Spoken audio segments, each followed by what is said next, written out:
My name is Beth Hiley here for Board Game Geek TV at Spiel 2014. I'm sitting down with Raja Kabalski. Hello. Hello.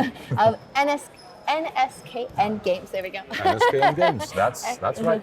And you brought us Praetor, which I was very excited because I have played this before and I really enjoyed it. It's a relatively new release. I mean, it's not the first time it's out here in Essen. It's been out for a few months, but we brought it also here with us, and it's an interesting kind of a new twist on the worker placement game. We have some tile laying action here, but one of the probably most important things is that we have a pretty unique mechanism here concerning workers. It is basically a worker placement game with a little bit of a twist. So the game itself is about becoming Praetor, building a city together. This is why some of the tiles are already pre-marked with player tokens. It's a game that plays 2 to 5 players. And every player starts with their own little board and their own workforce and some of their own buildings. Now, on their turn, everyone also starts with a little bit of their own resources and some money. Now, this is crucial because in this game, we unfortunately have to pay our workers. Yes, still. On our turn, we will be doing a few things. Now, one thing we can do is we can send a worker to one of the locations we already have. And as you can see, the worker here have 3 different values. We have 1, a 2, and a 3. This is kind of the experience level, the age of every of those workers. And the older they are, the better they are in performing. Yes, more efficient they are. Exactly. So whenever you send a worker like this to a red location, a location with a red circle here, that worker kind of performs better. In this case, it's this worker will bring us 3 gold. So this would be actually 3 coins. If we send a level 1 worker, he would only bring us 1 coin. But what is also very important, every worker that goes into this kind of a location, to a red location, will at the end of the turn advance himself. This, however, also has kind of a negative side, because when a worker reaches a 6, he will go to this track here. They are workers emeritus. So it means that they are retired, but we are still paying for them. So this is like one of the elements of the game. The second one is obviously tiling. So you can use one of your workers to actually build a building. Let's say I want to build a marble quarry here. And every building has a price. This is the price of the building. Every building, mixture of resources and money. Exactly. Every building also provides us victory points. Which because you take right away. Exactly, because Praetor is a game about victory points, let's face it. Now, the other important thing is that when you build it, when you put it to the city, it's kind of important. Yes, we have this little symbol match here in the corners. We have those little mosaics, and every time you put a tile in such a way that these match, in this case, I would get 2 extra victory points and 1 here.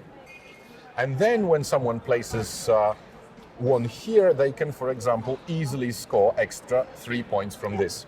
Also, every time we build a building, we mark it with our own disc, because the buildings can be used by other players as well. So other players can use our gold mines, another player can come into the marble quarry and use it. And when another player uses it, we have a price here that they need to pay to me. Yep. So this is pretty cool to have a lot of buildings. Also, we have many effects that touch how many buildings we have in the town and so on. Yeah, and there's a really good explanation of what all the different building tiles do in the rules.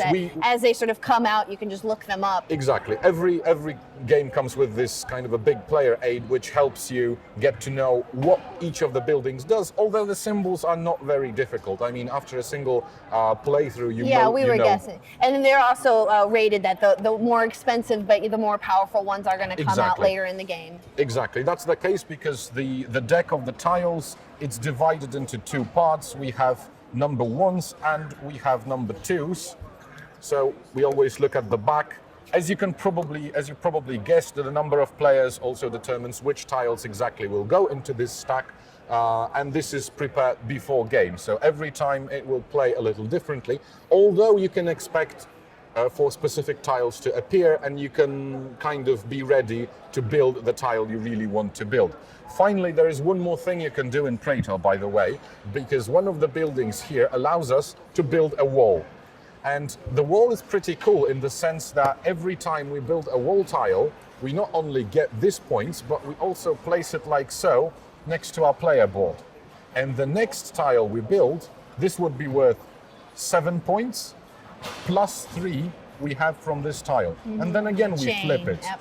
So the next one would be worth 6 plus 6, and so on and so forth. So there are multiple ways of getting a lot of victory points in Praetor. When I also found too, when we played that, there's a track that gives you drama points, if I remember if that's what it's called, where you're penalized if you go too far on this track, but you're Yes. rewarded pretty significantly if you go high on this track. This which is more or less was happiness. the winning thing that yes. happened in our This game. is very important. This is the happiness level. If we don't have enough money to pay our workers, they will become increasingly less happy with time.